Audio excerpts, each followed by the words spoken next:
you have your Bibles, I'd like you to turn to Revelation 14. We're going to be looking today at the 144,000 once again, but we're going to see them from a position in the millennial kingdom, operating from a position of victory. And that's the title of today's message, is Operating from Victory.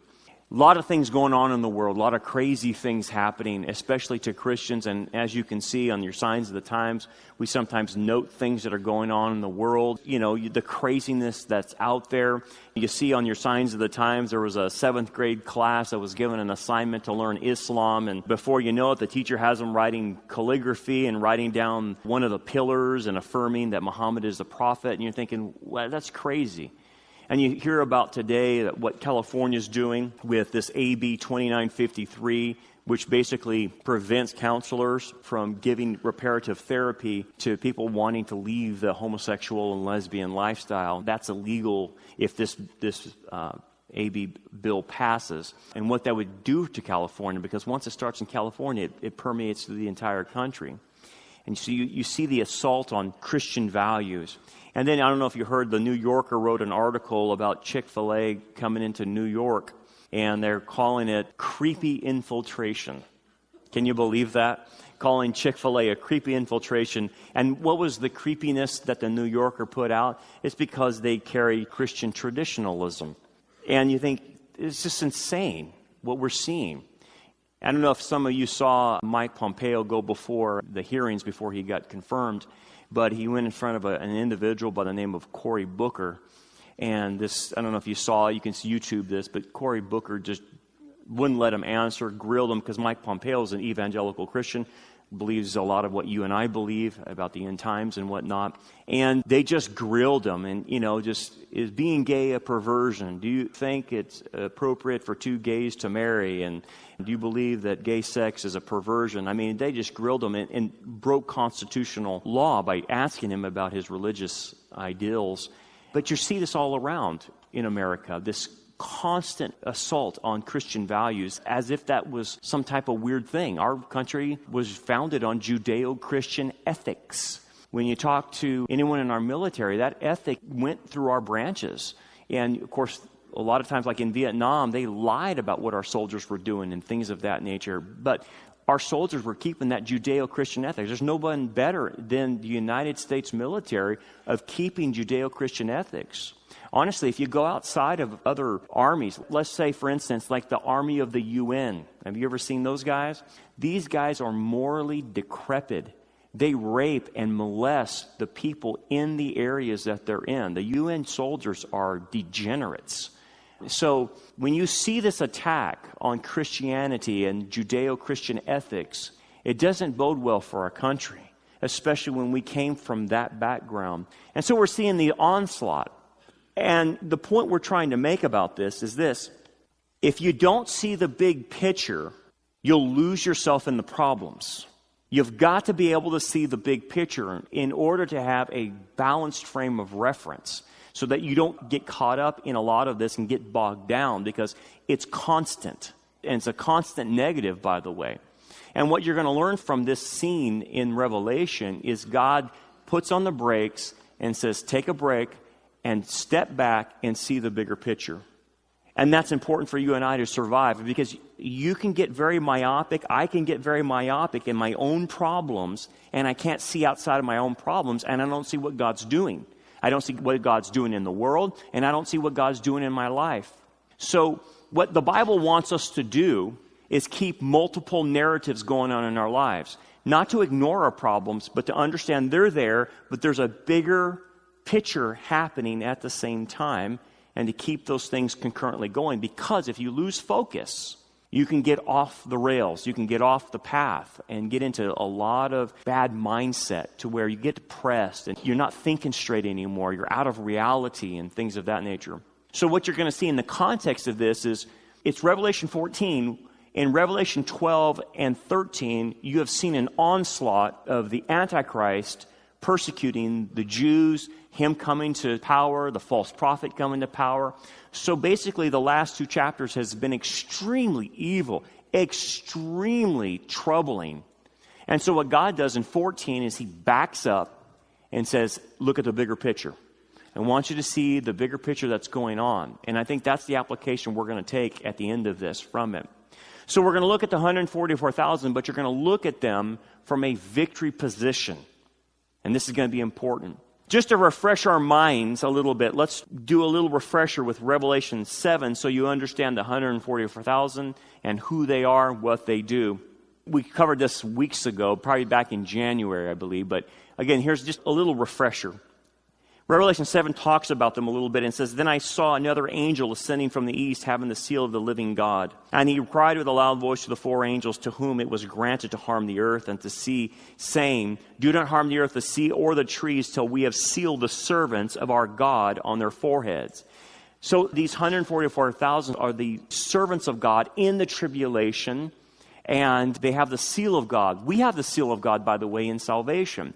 That seal apparently can be seen in the demonic realm, and it actually gives them protection. So God seals them from not only the demonic realm hurting them, but also the physical catastrophes and the judgments that are coming upon the earth in the tribulation. So they're protected in that sense.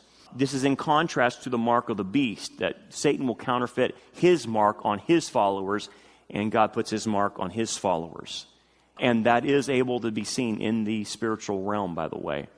Let's continue on. It says, "And I heard the number of those who were sealed. 144,000 of all the tribes of the children of Israel were sealed." Now we get start specific to refresh our minds. It's not just 144,000 in the tribulation of just anybody. It's specifically from Israel. It's Jewish servants of the Lord. 144, if you remember, we talked about Hebrew gematria. When you see numbers like that, they all have meanings. The gematria of the 144,000, the symbolic meaning behind that, 144 is 12 times 12. It represents, in Hebrew understanding, God's power, authority, and perfect governmental formation, or foundation, I should say. It symbolizes the completeness of the nation of Israel, which makes sense. They're first fruits. And all Israel will eventually be saved, so it's pointing to that final fulfillment of Israel being saved and their form of government of being the head of the nations rather than the tail. 1,000, when you see 1,000 in Scripture, it represents the restraining of evil or spiritual guidance or protection. That's why the kingdom age is 1,000 years, because it's the rod of iron. It restrains evil. And so the evil that's happening during the tribulation is restrained from them so they can complete their tasks of what they're doing. Then it gets real specific, and it tells you from what tribes they're from. And of the tribe of Judah, 12,000 were sealed. From the tribe of Reuben, 12,000 were sealed. And the tribe of Gad, 12,000 were sealed. And of the tribe of Asher, 12,000 were sealed. And of the tribe of Naphtali, 12,000 were sealed. And the tribe of Manasseh, 12,000 were sealed. And of the tribe of Simeon, 12,000 were sealed. And of the tribe of Levi, 12,000 were sealed. And of the tribe of Issachar, 12,000 were sealed. And of the tribe of Zebulun, 12,000 were sealed. And the tribe of Joseph, 12,000 were sealed. And the tribe of Benjamin, 12,000 were sealed. Now, why does it go through that? It wants to tell you that we're dealing with ethnic Israel. We are not dealing with spiritual anything. This is ethnic, biological Jews from these specific tribes. And again, the people will say, well, we don't know what the records are when the temple burnt down in 70 AD. Well, God knows, and God pulls them out to do this specific task. And again, like we've talked about, this scripture predicts Israel's return to the land, that in order for this to happen, Israel has to be a major player in the end times, and we do see that happening now, even in current events. They're back in the land. They're a united nation again. They've come together as a nation. They're a military power, and they're the center of world conflict. That's what's happening. And so out of that country will come these 144,000 Jews to do a specific task. Now, this specific task was given to them, and we see this in the Olivet Discourse with our Lord. And he mentioned what their task will be. Just again, to refresh our minds, he says this in Matthew 24. Then they will deliver, he's talking about Israel, deliver you to tribulation and kill you, and you will be hated by all nations for my name's sake. He's talking about Israel. And then many will be offended and betray one another. So Israel will start betraying each other and will hate one another. So some Jews will betray their other Jewish brethren to the Antichrist. Then many false prophets will rise up and deceive many out of Israel. There'll be tons of them. And one of them will be on the scene, obviously, the false prophet himself. And because lawlessness will abound, the love of many will grow cold. This familial love between brothers and family members will wane. So they'll turn each other into the Antichrist. But he who endures to the end shall be saved. This is not talking about salvation per se. It's talking about physical salvation, that if you live through the whole time, you'll be saved physically by Messiah when he comes back. Now here's their task, and this gospel of the kingdom will be preached in all the world as a witness to all the nations, and then the end will come. This is their task, and it's linked to Revelation 7, because we see in Revelation 7 that a great multitude comes to faith in Messiah. A great revival comes because of their efforts. So these Jewish 144,000 are given the task to complete the Great Commission. The church doesn't complete the Great Commission. The 144,000 do. And they're sealed to be kept alive the whole time. Now, a lot of people say, why do they have to be Jewish? Why can't they be Gentiles? Because it's extremely important. I think it's a practical point. I want you to understand something about when we send a missionary on the foreign mission field, what it takes and how long it takes to get them there. You have to go to Bible school for 4 years. Then you have to go to seminary for 3 years. Then you have to learn a language after that for 2 years. So you're looking, before we can get somebody on a mission field, about 9 to 10 years prep time before they're on the ground. That's today. But if you have the rapture and you need evangelists and you need missionaries, it's only 7 years, so you don't have time to get someone prepped for that. But it makes perfect sense if you're going to use Jews. Why? Most Jews know multiple languages because of the dispersion. Some Jews know up to 5 languages. So the language barrier is not a problem. Most Jews have a very good understanding of the Old Testament. So if the Holy Spirit started convicting them and working on them, they already have a good background in the Old Testament that will help them with the New Testament, and they can get on the ground pretty quick. And the other thing about this is this. If Israel's going to come to faith, and these are the first fruits, most Jews listen to other Jews. They're very suspect of listening to Gentiles talk about Jesus. But if another Jew shares with them about the Jewishness of Messiah, they're more reticent to listen to that than it coming from you and I. They actually distrust us. It's a hard leap for them to make. So when you look at all the practicalness, it makes perfect sense why he would choose Jews to do this work. For Israel's revival, for the language barrier, for the understanding of theology background that Jews typically have. Makes perfect sense. That's a little bit of review. So now we go into the text for today, and this is in Revelation 14. And let's look at them having completed their task. That's where we're going. We're projecting out into the kingdom age. Verse 1. Then I looked, and behold, a lamb standing on Mount Zion, and with him 144,000.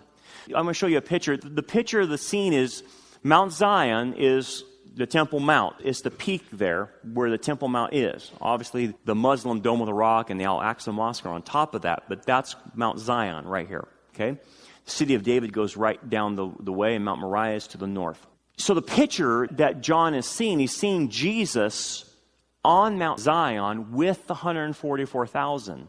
Now, we're not mentioned, but we're actually there as well because we accompany Jesus at the second coming. So what John has done is he's projected out of the tribulation to a stance of victory right there in Jerusalem where Messiah will stand. And this is important. The idea of standing.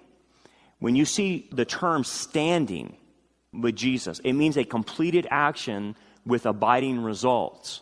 Well, what's the completed action? The action is the second coming. The action is to vanquish his enemies, the Antichrist, and destroy his armies. And the blood is as high as a horse's bridle when he's done. So he's standing there in victory with the 144,000. Notice it calls Jesus in this passage a lamb. Not a lion, but a lamb. And the reason it's doing that, John's referencing that this victory was won by sacrifice, and it went all the way back to the cross. So anytime you see reference to the lamb, it's referring to the sacrifice.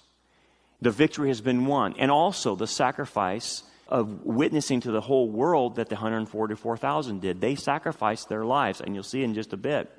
So again, just to show you another scene, another picture, it's after this scene when Jesus' foot hits the Mount of Olives. It's the victory scene. So what I want you to get in mind is what John is trying to do is show you the end game, the bigger picture, where it's going. So if you're a tribulation saint going through the worst time in history, this would be very important for you to see that all is not lost. You win at the end. As troubling as this life is, this is where the victory is going. And you'll be there standing in the middle of it. It's like saying you won the Super Bowl, so play the game. You won the NBA Finals. You won the Masters. You win. And so he's trying to tell the tribulation saints, this is what victory will look like. You know, in the old days, I don't know if they still have it, they would, after the Super Bowl, they would find the quarterback or somebody and then say, hey, what are you going to do? You've just won the Super Bowl. What's next? And they go, I'm going to Disneyland. And remember that? They used to have, I don't know if they still do. But that's the kind of mentality John's trying to do, is pan back and say, here's the end result. You win. As bad as your life gets right now, you win. You will be on that mountain with Jesus, overlooking all the enemies that ever tried to prevent the second coming, and you will be there. So what has happened? Why does he need to say this? Because the second coming is trying to be prevented by Satan. He's trying to prevent Jesus from fulfilling the promises he made. The Abrahamic, the Davidic, the land covenant, the Messianic kingdom promises. He's trying to prevent that. And he's trying to attack the reputation of God. Because if he can prevent the second coming by wiping out every Jew on the planet, then he can say God is a liar. He's not made good on his promises. And then he will say, you must not be able to judge me because you're a liar. He's trying to get off on a technicality. See, the 144,000 represent the first fruits of Israel. It is incumbent upon Israel to receive Messiah in order for the second coming to happen. So the second coming is predicated on Israel's acceptance of him. That's why the Jews are in the middle of all the heat they're at right now and will be in the tribulation where Antichrist tries to wipe every one of them out.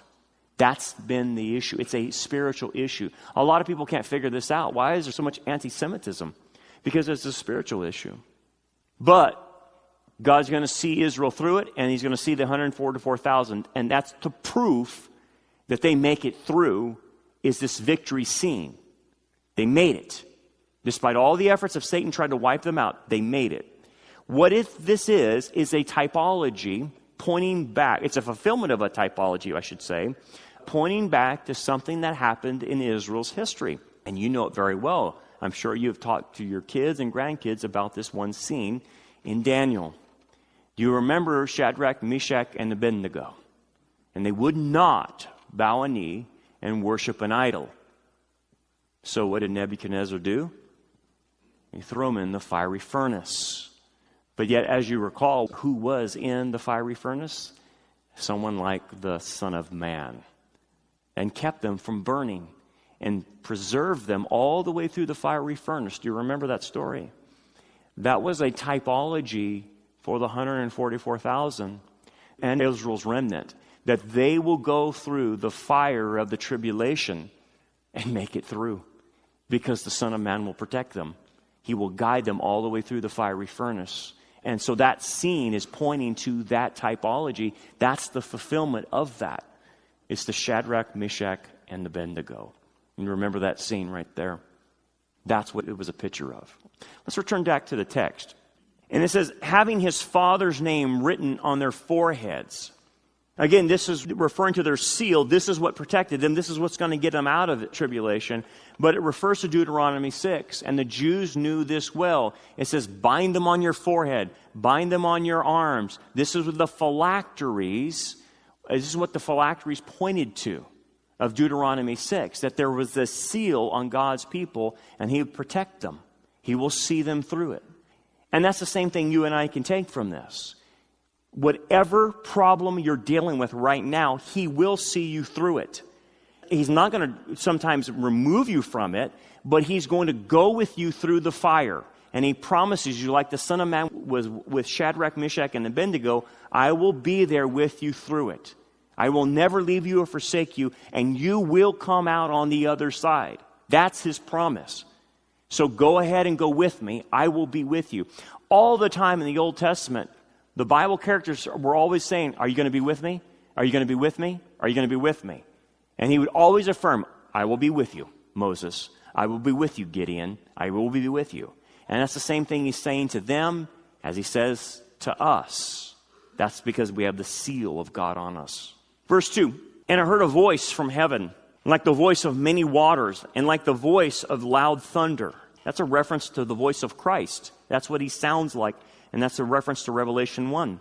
And I heard the sound of harpists playing their harps. Now, we don't know who's playing these harps, but they are playing them, and music is coming out of heaven. They sang, as it were, a new song before the throne, before the four living creatures and the elders. The four living creatures are cherubim, the elders are the church.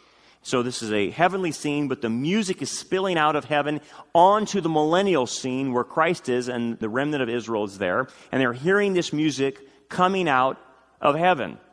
Now, anytime you see the term a new song, this is important. You'll see Moses sing songs, or Mary will sing a song. It's always their song. It's a new song. When you see someone singing a new song in Scripture, what it means is this, that as a consequence of what they have went through with God, as He was with them through this, they have a now deeper understanding and a clear grasp of the person and work of Messiah or Yahweh. And so because of that, they can sing a song that is indicative of their experience. And in a lot of ways, the application is everybody in this room has their own song. Basically, it's another way of saying their testimony. What do you mean? You have went through your own experiences in life, and all of you could sit there and describe, I've went through hell, Brandon. I've literally went through hell with all the problems I've went through. I've lost people in my life. I've dealt with all kinds of issues. I've lost money. I've lost relationships. And everybody has their story of what they went through. It's their personal hell, if you want to call it that way. It's what they've been dealing with all their life. And if they've been obedient to the Lord, God has walked with them in fellowship through all of this. And at the end of their life, this is their song. This is why they get a new name. This name that they will get, that everyone gets, will be attributed to what you went through with the Lord. That as He helps you through it, it will be a song only you can sing because it's indicative of your personal relationship with Him. And you can explain your testimony and how the Lord brought you through it in your victory position in the end. And everybody has that story. You should start thinking about it. You should start replaying. Go back in your life and look at your history and look at how the Lord has been with you the whole time. So many people said, I should be dead, Brandon. With all the stuff I went through, I should be dead. But He was there with me. He prevented me. Or other people say, I should be divorced. For acting like a knucklehead, I should be divorced. But you're not. And He's taken you through things. That's your song. That's your testimony. And you will get a new name in the future for it. But that's what's happening here. And it says, look, and no one could learn that song except the 144,000 who were redeemed from the earth. You know why no one could learn it? Because they didn't go through it. They don't understand what it was like to go through the tribulation and come under the attacks of the Antichrist and the whore of Babylon and go through the hell that they went through. So only they know it. And that it's a personal thing between them and Jesus. And it's the same is true about you and I. No one knows the personal hell that you've went through other than Jesus. A few people might know some of the ins and outs, but they don't know it at the depths that Jesus knows. That's your song. And no one can learn it. I can relate to some things that similar I went through with you, but sometimes I can't. We're limited as human beings. It's a song only you know. And that's between you and the Lord. That's why no one can learn their song. We won't know it because we won't go through the tribulation. But they will. And they will express in their song, as all believers do, whether it was Moses' song coming out of Egypt or Mary's, whoever, the song of the church, it's typically a song of deliverance. So when you look at your life and you want to look at your song, it will be a song of deliverance, that He saw you through it all. He will deliver you. Doesn't mean He's going to take the problems away, but He will take you through it and deliver you one day. Now, the characteristics of them is important. This is where we're going to derive a lot of the application. So we jump to verse 4, and you're going to see their characteristics of what kind of individuals are we talking about here. These are all-stars, by the way. These are all-star saints. We're all saints. But these guys, whole new level. And I understand why. They need it for the time period they're in. Hard times, like I said, require strong men. And this is the hardest time in human history, and this is what's required. Verse 4 says this, "These are the ones who are not defiled with women, for they are virgins." And this is an interesting passage. It's not an indictment on marriage or anything like that. But it shows you they're not just Jewish people, they're Jewish males who are virgin. Why is this important? I thought marriage is sanctified by God. It is. But you must understand the context. You must understand the time period. The time period is a tribulation. The time period is not a time to be starting to have a family in the tribulation when all hell is breaking loose. When the judgments of God are falling, it is not a time to start a family. It's a time to survive. That's what it is. And because of the task they've been given to evangelize the entire world, they don't have time to marry. They don't have time to start a family. They've got to be about the Lord's work and getting as many people saved and on the rescue boat as they possibly can. So they're on a mission. That's what the text is trying to say. And the idea is that they're not defiled by women has to do with they don't get into sexual immorality. They are not stuck in that particular sin. Why would it mention that? Why does it have to talk about that?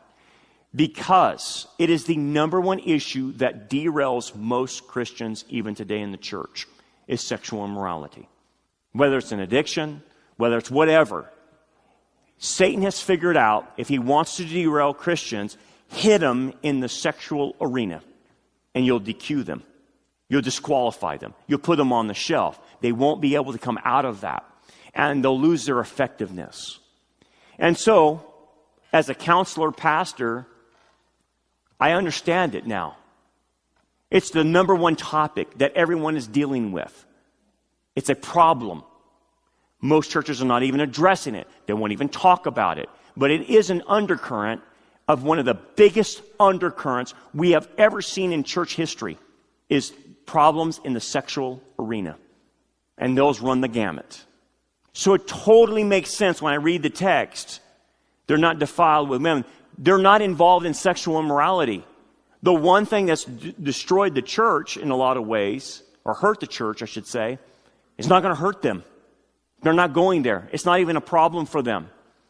And that's good because they can complete the task. So many people, men and women, serving the Lord, get derailed because of this area. So many men and women can't even serve because they get derailed in this area.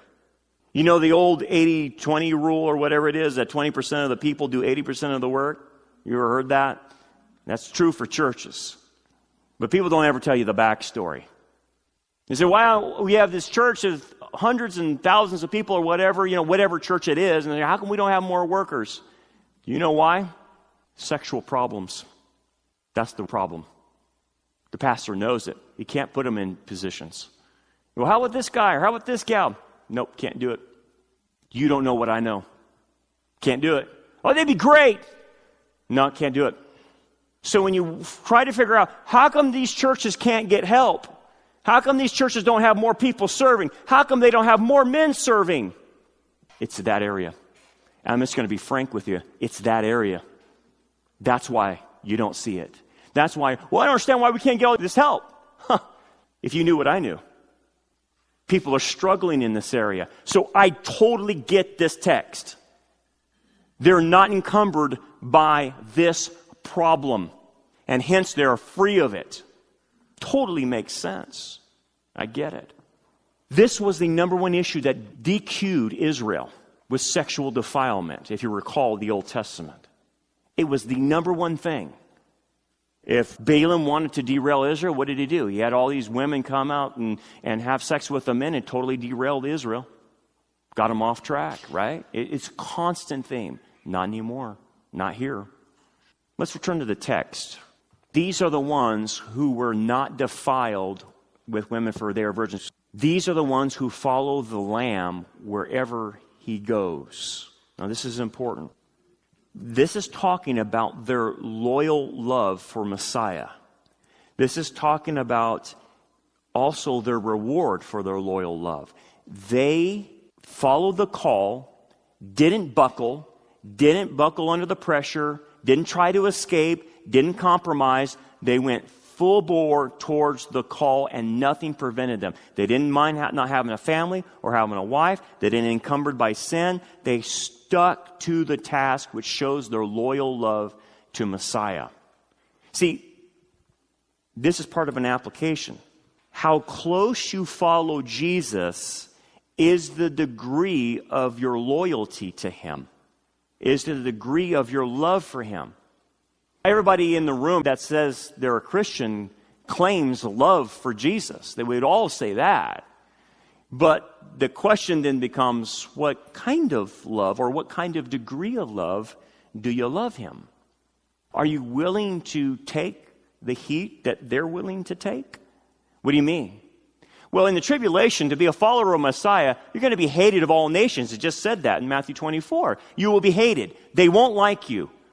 You won't be able to play Christian nice guy anymore. They will simply hate you, hunt you down, try to kill you. That's how bad it gets. Now, it's not that bad here, but nonetheless, have you seen the hatred that's going on in our society towards Christians? They hate us. And they're not going to hide it. They're showing it. Look what's happening in our culture. You have to be willing to be hated in your loyal love for Jesus. The world will hate you. You have to be willing to take a stand. What are these guys going to be doing? They're going to be going out sharing the gospel, telling everybody the truth, which people don't like. They don't want to be told the truth. See, they're willing to be seen as evil. Are you willing to be seen as evil? Am I willing to be seen as evil by this culture? Like Mike Pompeo, like I gave you an example. He was being badgered by that senator. By the way, that senator is the same guy Willow Creek, Bill Hybels, had in his church, said he was a great leader, who blasted Mike Pompeo. But Mike Pompeo stayed there, and he answered the question. He goes, I've been consistent. This is what I have said in the past. God bless him. It takes a lot of guts. It takes a lot of steel in your soul to sit there and be badgered by the left for your Christian views. Are you willing to be seen as a racist? Are you willing to be seen as extreme or cultic or intolerant towards other people? See, that's what's being asked of you and asked of me. And if you're willing to do it, it shows your loyalty to the Messiah. And that's what they do. It shows their loyalty. Jesus said it this way in Luke 14, talking about discipleship. Now great multitudes went with him, and he turned and said to them, if anyone comes to me and does not hate his father and mother, his wife and children, brothers and sisters, yes, and his own life also, he cannot be my disciple. So the context obviously is discipleship, not salvation. He is talking simply about discipleship. But notice what he says. You've got to hate your father and mother. Your own children you must hate. What do you mean? Hebraic way of saying, I must be the priority and your family must come second to me. That's what he's talking about. That's the Hebraic way of saying priorities. He cannot be my disciple. And he goes, and whoever does not bear his cross and come after me cannot be my disciple. What is the idea of bearing the cross? This is not taking like your personal burdens of what's going to happen, when you go to work this week. It's not what he's talking about. The reference to the cross is taking on personal shame from the culture. Because going upon a cross on his day was taking on public humility, public shaming. So the idea of embracing your cross is not embracing a pain in your side or a pain in your leg or arthritis. That's not bearing your cross. Bearing your cross means I'm willing to be publicly humiliated by this world. Whoa. For which of you, intending to build a tower, does not sit down first and count the cost, whether he has enough to finish it, lest after he has laid the foundation and is not able to finish, all see it begin to mock him, saying, this man began to build and was not able to finish. You know what he's trying to say is, before you decide to jump on the loyalty to Jesus train of discipleship, you better count the cost. Because if you get on this train and you shrink back, people are going to mock you. They're going to say, you're spineless, you're a wimp. So don't get on this train unless you're ready to get on it, is what he's saying. Or what king going to war against another king does not sit first and consider whether he is able to, with 10,000, to meet him who comes up with him with 20,000. You got to be willing to meet the task. Or else, while the other is still a great way off, he sends a delegation and asks conditions of peace. So if you can't do it, don't fight the battle, is what he's saying. So likewise, whoever of you does not forsake all that he has cannot be my disciple. This is a totally different issue. It's a discipleship issue. It's not a salvation issue. Salvation is believing in Jesus Christ, death, burial, and resurrection. It's simple as that, right? God did all the work. Discipleship, another ball game. And quite frankly, we're seeing a lot of Christians that can't deal with the shame. They don't want to be intolerant. They don't want to be seen as mean. They don't want to be seen as a racist or whatever, the bigot, religious bigot or whatever. Think about this. The other day, Pastor Robert Jeffress, First Baptist Dallas, Mitt Romney came out and said he called him a religious bigot. You remember that? For what? Because he was saying that Mormons are a cult and Islam is a false religion and stuff. So a pastor saying that is now being scrutinized for being a religious bigot. When did that change all of a sudden in our country? Actually, for the last few decades. Never used to be like that. We called the cult a cult and the false religion a false religion. Now they're saying, oh, you can't do that now. You're a religious bigot. You willing to take that on? You got to count the cost. You might lose your job. You might lose that promotion. You might lose business. You might lose your position somewhere. I'm just telling you. Jesus is saying before you take that on, you need to count it if you're going to go there. But he says if you don't, you can't be my disciple. You can be saved, but you can't be my follower. Because that's what I'm requiring is loyal love from you. But obviously they had it. I'm going to tell you where the pressure is going to be. We obviously understand it's coming from society, right? You can get it at work, the world. I'm going to tell you where the pressure is going to be. It's going to be from your own family. That's where it's going to be. People in your family or immediate family or extended family are going to act like knuckleheads. Okay? It's going to put it out there. And you're going to be forced to take a stand against what they're doing. That's what's going to happen. That's what's happening now to a lot of people. Their families have painted them into a corner. And they're left with, okay, what do I do? Like this is a black and white issue. Yeah, I know. That's going to be the test for you and me and our loyalty to Jesus. It's going to be our own family. What did Jesus say about your family? You must hate your father and mother, put them in a second priority to me. And it's not going to be like they love Jesus and I love Jesus. It's going to be like this. It's going to be the principles of Jesus. It's going to be the laws of Messiah. That's what's going to be at stake. It's not going to be the person of Jesus. It's going to be his laws. Like gay marriage is wrong. And you're going to have to take a stand against that. Or living together is fornication. You're going to have to take a stand against that. And say, hey man, you can't shack up like that. What are you guys thinking? You're going to have to take stands on just black and white issues like that. It's not going to be, well, it's an attitude adjustment. It's not going to be that. It's going to be black and white. It's going to be there in front of you. And you're going to have to say, hey dude, you got to stop. You can't be doing drugs anymore. You got to stop.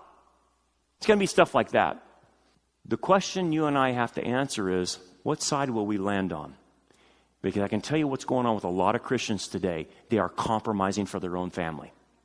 The biggest supporters of those in sin, whatever the sin is their own family, who enables them and keeps them in the sin by the enablement. Because why would I change if all my family supports what I'm doing? If I can still have the same relationships with my family and act like nothing's happening and go have a Martha Stewart Thanksgiving dinner at their house and everyone acts like nothing's happening, but there's a big fat elephant in the room. Why would I want to change my behavior if no one's ever going to call me out on it? No one's ever going to make me feel pain anymore. Don't get caught in that game, guys. Be like the 144,000. They are loyal to Jesus alone. That's it. No compromise. No giving away. Focused. Let's return back to the text. These were redeemed from among men, being first fruits to God, first fruits of Israel, the challah of the lump that Paul talked about, and to the Lamb. And in their mouth, this is interesting, there's no deceit, found no deceit, for they are without fault before the throne. Those two things I want to capitalize on for our application. Their mouth is without deceit. It's in the Greek, it's dalos. It's the root word of this would be to be a decoy, to bait and switch is the idea. It doesn't just simply mean they're truth speakers. They're not ever going to try to intentionally deceive anybody. They are truth speakers. Now, this is in contrast to what's going on at the time. There's false prophets running all over Israel and all over the world.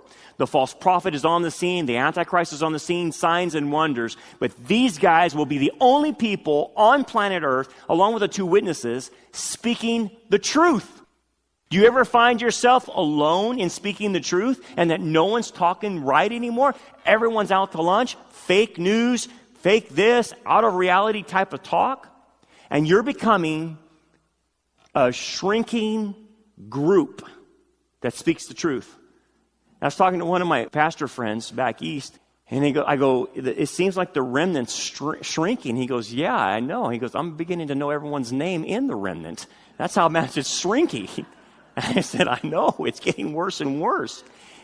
And so the idea is being able to tell the truth is getting a smaller and smaller group, especially among the pastors, by the way. I don't trust anyone with the name pastor in front of them, including myself. Be careful about those guys. The thing is, they're also without fault before the throne of God. The way the Greek is saying is actually giving you a very Jewish understanding of it. It has to do with being spotless or without blemish. When you got a lamb and you would take it to sacrifice, you had to inspect the lamb for 4 days to make sure there was no spot or blemish on it before you could sacrifice it, right? And it's referring to that. It's making a remez to that. In what way? Having the term being without fault or without spot or blemish on a spiritual level means this. It means not being tainted with any false doctrine or false political system in their theology. In other words, their theology is pure. Pure. There's no gaps. They don't believe in some weird idiosyncratic thing over here. They don't have some weird Marxist taint in their theology that gives them a social gospel. They don't have any weird liberation theology. They don't have any weird Mormonism or whatever. Catholicism. It is pure. I get it. They need that for the task they're given. Because everyone at that time will be infected by the beast system, the one world government, the mentality of the world. And they have to come against that. So what's required of them is pure theology. There's no gap. That, by the way, is how you and I are to develop our own theology. We are not to have any gaps or undeveloped areas. We are to figure out our theology, get it figured out, and not be lazy and not.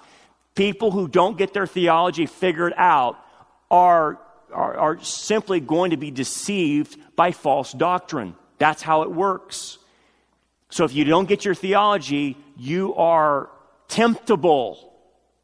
That gap that exists that you haven't figured out about this or that will one day be used against you to tempt you away, to get you to apostatize. They can't apostatize because their theology is squared up. They know what they believe and they know why they believe. They're not trying to figure things out on the job. They have already done that. That's extremely important, even for the day when we see the great apostasy happening. Let's return then to the scene of where they're at. I'll show you a picture again of the Mount of Olives, the victory scene. And this is where the application is going. They're with the Lamb. They're on the victory scene at the second coming. Jesus vanquished his enemies. They're there with him, along with the remnant of Israel. We're accompanying with them. What is going on here? What's the application we're supposed to take away from this? We have to see the big picture of victory in order to not become problem-oriented. That's what God's doing in this scene in Revelation 14. He wants us to see the picture of victory. We're working from victory. If we focus simply on our problems, you can rest assured you will become myopic, you will become short-sighted, you will go into depression, you will get out of reality because you'll simply just focus in on your problems and you won't see anything beyond your problems. That's what God's trying to do. He's trying to keep a multiple narrative going on in your head so you stay in reality. What do you mean? Why is this important to see the big picture? Because it affects three areas in you.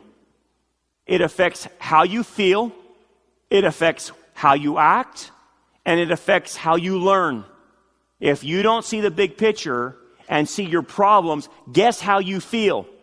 You feel depressed, you can't get over this, anxiety-oriented, stressed, angry.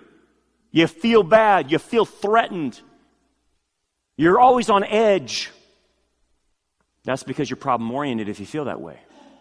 How will you act if you're problem-oriented? You'll push others away. You'll go in react mode. You'll get aggressive, become angry, withdraw, stop. You'll be consumed with self-loathing. And how will you learn? If you're problem-oriented, all you will do is try to survive.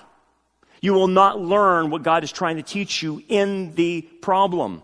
You will just be survival mode. And your suffering won't benefit you.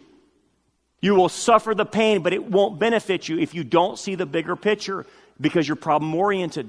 If you see the bigger picture, you're going to ask yourself, what is God trying to teach me through all of this? And then that suffering becomes redemptive. Makes all the difference. But here's the deal. You and I have a choice on all of this. Let me go a little bit deeper and hang with me. The 144,000 made a choice of discipleship. They're going all the way, man. Sold out for Jesus. We're going to do the task. Keep the big picture in mind. But the other path is called the lazy path. The lazy path. It's all through the book of Proverbs, the lazy path. Well, what do you mean? The lazy path is not some dude on a couch vegging out watching TV all the day. That's not what the scriptures talk about being lazy. Most people think when they read the word in English, that's what it means. It's just vegging out on a couch. Quite frankly, there's a lot of lazy people in our culture. I get that, but that's not what it's talking about. Lazy people in the Bible are called sluggards. Sluggards. And what it means is that they try to avoid pain at all costs. That's what a sluggard is. That's what a lazy person in the Bible is. Lazy people in the world sense can be very active. Some of the most lazy people are the busiest people I've ever seen. They don't practice Christianity, they practice busyanity. They're coming and going, doing this and that, yada, yada, yada. And they're busy. And you think, well, they're not really lazy, they work hard. No. Scripturally, what a sluggard is, they refuse to deal with pain. They refuse to deal with the pain in their own life. They're escape artists. They're always running.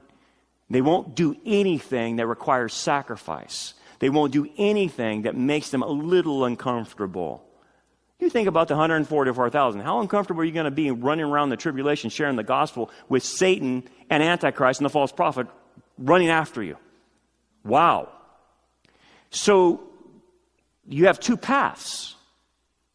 See, when you get the bigger picture, it'll help you not be a sluggard. If you become problem-oriented, you will drift towards being a sluggard because in problems, you're simply trying to avoid pain. And you, by definition, will not think you're lazy, but by biblical definition, will be defined as a sluggard because you're avoiding pain. That's what the problem is. And most people don't see it. Well, I just want my life to go nice and neat and tie a big bow around it, and I just want to be left alone. Sluggard. Sluggard. I want to serve Jesus when my schedule clears up. Sluggard. It's because they are avoiding pain. That's the problem. And get this principle right here. You have to, because this is what the 144,000 learn. Pain first, payoff later.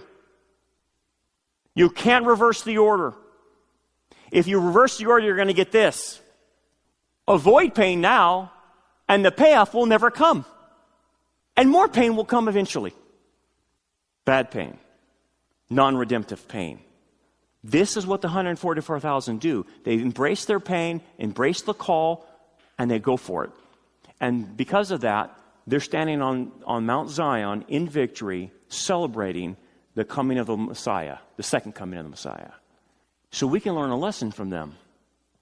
Am I going to embrace the cross of my life, deal with my pain, but see a bigger redemptive story behind it? Or am I going to be problem-oriented and then start running from my problems, not engaging it, and create more problems? You have a choice, and I have a choice. And that choice is coming upon every one of us real quick. You're going to have to choose loyalty to Jesus or not. You're not going to be able to back away from this one. It's my job to prepare you. Here it comes. Ready or not, here it comes.